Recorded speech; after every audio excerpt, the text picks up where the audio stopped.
Hey everyone, it's Clint. Welcome to Sweetcast. Every once in a while, someone will comment and say, Clint, your levels are way too quiet or they're way too loud. And I don't know. I'm trying to get that worked out, so it's great. For some reason, there's a slide over time. I try to set everything exactly the same. I don't know why anything changes, but it seems to get quieter over time every time I bump things up. So let me know if if the levels are okay. All right. Okay, so I want to talk about this. Everybody is thinking about this. Okay, there are a few number of topics that everybody worries about, thinks about, is curious about, but uh, Comicsgate is the only ones allowed to talk. Or it's not that you're allowed to talk about it; it's that it doesn't. They can only call you so many names. That's what it comes down to. Okay, so it's interesting when there are discussions happening around like comic cells and things like that. So I want to get into this one. I think this is really interesting. First, Fatal back on Indiegogo. We got a nice influx of backers over the past probably 3 days. I would say past week maybe, crossing 1,700 backers, and I don't know, it kind of started to pick up a little bit. We're at 1,714 right now, which is great. If you haven't backed it, check it out. Yes, I just posted an update. It's one of those updates where it's like we're working on it. We're just in the middle of the book, putting things together. Yeah, there's the extras and things that I'm working on. It feels rough because it's just, I mean, this is Charlie time right now. But he's working on it. So yeah, back it. It's going to be a great book. Next, we have Downcast, Rise and Fall. You can pick this up. I mean, honestly, this is a good time to get Volume 1 and Volume 2, so you're set up for Volume 3 when that comes. So check that out. It ships immediately, so if you want it for Christmas, for a gift, that is doable. I will ship it immediately. All right. So here's a question here. Let me read the article first, this headline. The Netflix Effect. October 23rd, 2020. Queen's Gambit debuted on Netflix. To date, 62 million households have watched the show. Okay, inquiries for chess sets are up by 250% on eBay.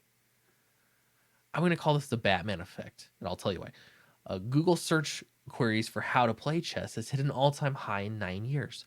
The original novel, The Queen's Gambit, is now a New York Times bestseller, 37 years after its release. The number of new players on chess.com has 5 times. Has 5 times? It has grown 5 times? You mean the number of new players has grown 5 times? Anyway, this is a good point. This is how things work. You see some kind of media that glamorizes a certain topic, and you become interested. I call it the Batman effect because uh, I was watching The Dark Knight with my wife. This was before we were married, 2008. I think it was 2000. Yeah, 2008 when we watched the movie, and we went to the theater. It was packed. It was opening night, late night. I think it was like midnight showing. We watched the movie. It was great. I don't care what anybody says. The movie's great. And then we went out to the parking lot and we noticed that as people were leaving, they were peeling out. Everyone was driving fast. And my wife, she was like, "What on earth? Why are people driving like crazy?" And I said, "That's because they think they're Batman. It's because they just watched Batman do some high speed chases and some just cool action, and you go walking out of the theater and you just feel like participating because it's on your mind." Okay, here's the thing. I haven't watched The Queen's Gambit. My understanding is about chess. Okay, so you get into the game of chess. Here's, I think, the most obvious reason. Well, okay, so here's the question. Having all this, that's the Netflix effect. Am I out of order, guys? All right, so rando guy, don't contact him. It just makes us look bad. Says, why doesn't this seem to happen between comic book movies and comics? Books, games, merchandising, etc. all seem to go up in sales with movie, TV shows, adaptation, but it doesn't seem to happen that much with comics. I'm going to give you one really obvious, low hanging fruit reason why it doesn't work. because in those movies, nobody is reading comics. You're looking at superheroes, superheroes doing superhero things. People are probably more interested in learning about, I don't know, martial arts, or learning about, I mean, any number of topics that show up in those books.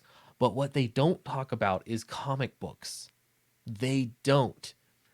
And I know, even at a very basic level from having a YouTube channel, if you want someone to back your comic books, or if you want someone to like your video, you have to say explicitly in your video, like my video, back my comic books. And that sounds stupid, but it's the truth. Nobody is thinking about comic books when they watch these movies, these Marvel movies. They're so separated from comics. Most people know about the characters. So what are they going to do? They're going to buy merchandise, because that is what exactly what has been pushed in their face all throughout the movie are those symbols that they wear on their chests. It's, you know, the cool things that they do in the movies. That's why if you had superhero movies and they actually talked about comic books, you showed comic books in a positive light, people will be more interested to buy. I'll give you another example. Tell me if this is any different from you. If you watch content about collecting comic books, it makes you want to collect more comic books. If I watch, what was that show? Comic Book Men? I know it has a lot of flaws, but when I watch it, I will find out about books that I want to buy. And then all of a sudden I'll think, oh man, I want to, I usually never want toys or action figures. I don't care about that stuff. But if I watch something and they're glamorizing it, then I want it all of a sudden.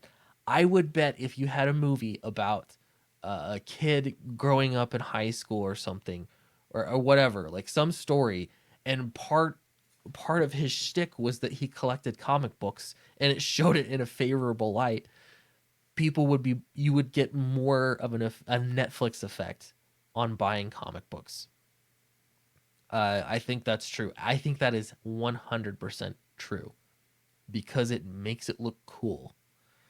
Superhero films don't make comics look cool. They make superheroes look cool. People can get superheroes anywhere. That, I think, is the biggest reason. There are a few other reasons too, and I think more people posted here. Jimmy Palmiotti is there.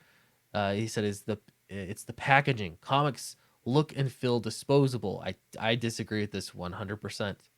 You know how many crappy chess sets there are out there? I disagree 100%. He continues. They're still viewed as for children. Maybe people don't even know they exist. Superheroes are seen as for children. Superhero movies. People are watching those. People are watching Pixar movies. They're watching they don't care if it's for children.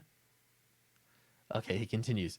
They are not marketed or promoted by the films based on them. I 100% agree with that. They aren't. You wouldn't even know.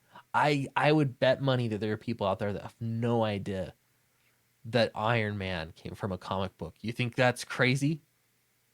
I'm sure of it. I'm sure that there are people out there that don't even know. They don't know that comics still exist. The companies making the books make more money with licensing that the comics can ever make. I can go on. Yeah, so the companies don't care about promoting the comic books. Yeah, I agree with you there as well. Let's see. Because DC and Marvel don't make comics that look like the movies at the time that they were released. I agree with that quite a bit. If you're interested in something that came, let me think, Daredevil, just because I'm reading Daredevil. If you watch the Netflix series and you think this is cool, I want to read it. Where do you go to read it? Do you go to Current Year Marvel and start reading? I don't know. I mean, I have no idea. I wouldn't know where to tell you. I could say go start at the Frank Miller run. People say start at the at Bendis's run, or Mark Waid's run. You know, people will tell you that, but it's really not. It's not that simple. Like regular people are going to Google chess set online, and then they get a chess set in the mail.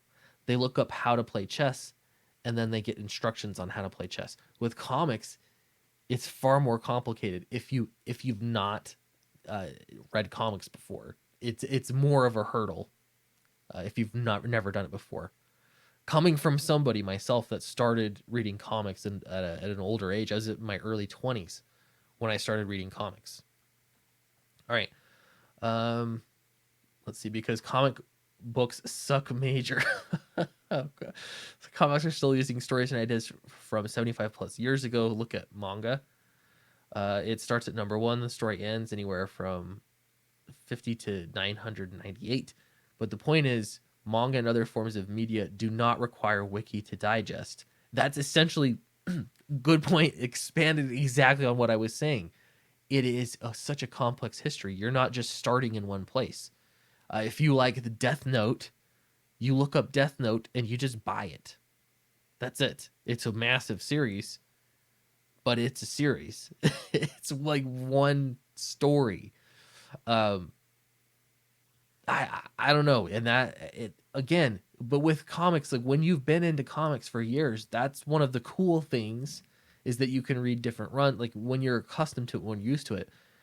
But I think if comic book publishers, I'm not going to put this on the movie industry. I'm going to put it on comic publishers.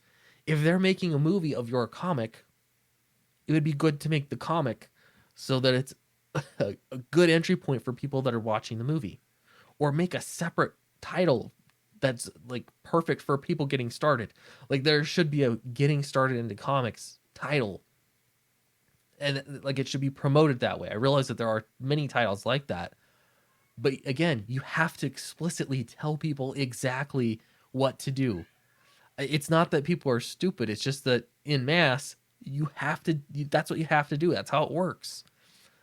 Like and subscribe to this video. That's just how it works. um let's see, also I might add that comic volumes are usually limited and hardly printed depending on the series of comic book numbers. Like there's no reason why I have the newest Miles Morales comic from number 1 until like number 14. There no one will reprint. Okay, I don't care. The first Old Guard trade saw huge. I don't think it's really a fair comparison. These numbers aren't for Queen's Gambit branded chess merch. No, they're not. They're for the hobby itself. That is my point. if if everybody that read comics was reading them on a bus, if like I've heard this is how it is in Japan. It's very open in the culture. People are reading manga everywhere. What gets me interested in reading novels are other people are reading novels and they say, "Oh, I read this book that was great. Oh, I want to read it." It's actually talking about the hobby itself. It's not the story, because I can get the story in the movie. I went and saw the movie. You saw it. But if everybody was reading comic books out in public, if people were just like promoting in general the hobby of reading comics and making it, if you worried about there's a stigma, you'd go against the stigma. Adults reading comic books. They make comic books for adults. In fact, most of them are made for adults now. Yeah, I think that's the point. Exactly.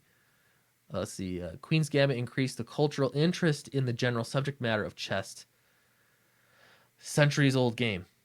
Yeah, a centuries old game. Yes, they did. And that's what superhero movies are not doing for comics. Let's see. Also, Queen's Gambit doesn't have quite the IP merch tie-ins. Okay, I don't really care about that.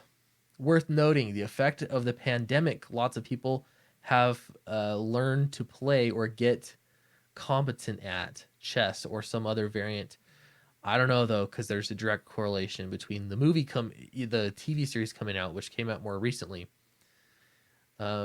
Because comics are sold in specialty shops. Oh gosh, here we go. Buckle up, guys. Because comics are sold in specialty shops, run oftentimes hostile comic book guys who make girls' moms and other outsiders feel crappy. Now, okay, setting things aside, is this true? Do you feel that way? If you do, that's a problem for retailers, because they're the ones selling books. I can only speak for the comic book shops that I have been into, and I just don't see that happening. Actually, there's lots of women that work at the comic book shop. They're young teenagers. I just personally have not seen that. But if that's the case for your comic book shop, you've got a problem. If this is just a narrative that people are posting around because it seems to fit, it's ideological, then you're off base. If they venture inside, I don't see that happening. If comics were for selling groceries, newsstands, toy stores, drugstores, etc., like they used to be, it would.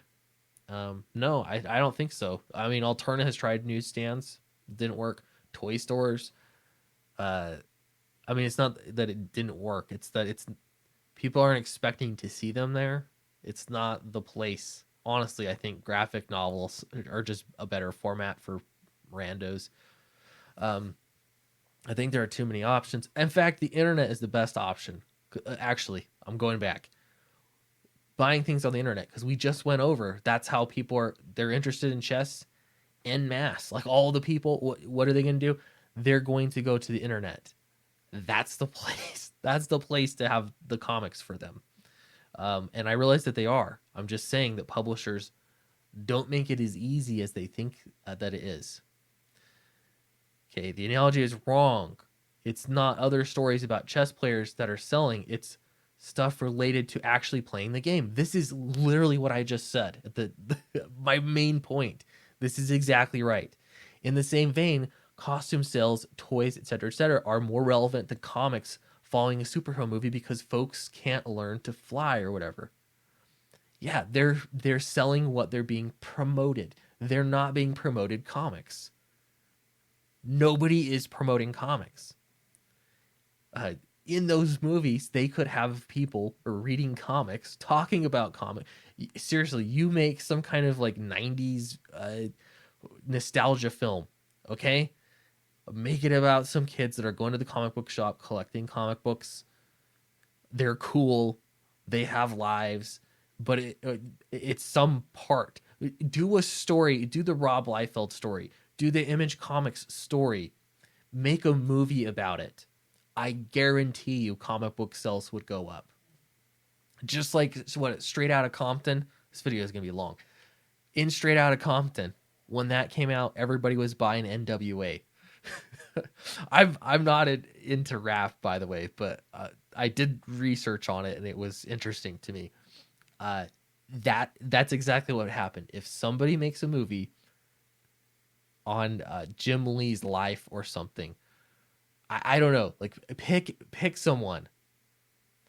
Todd McFarlane, do the Todd McFarlane story.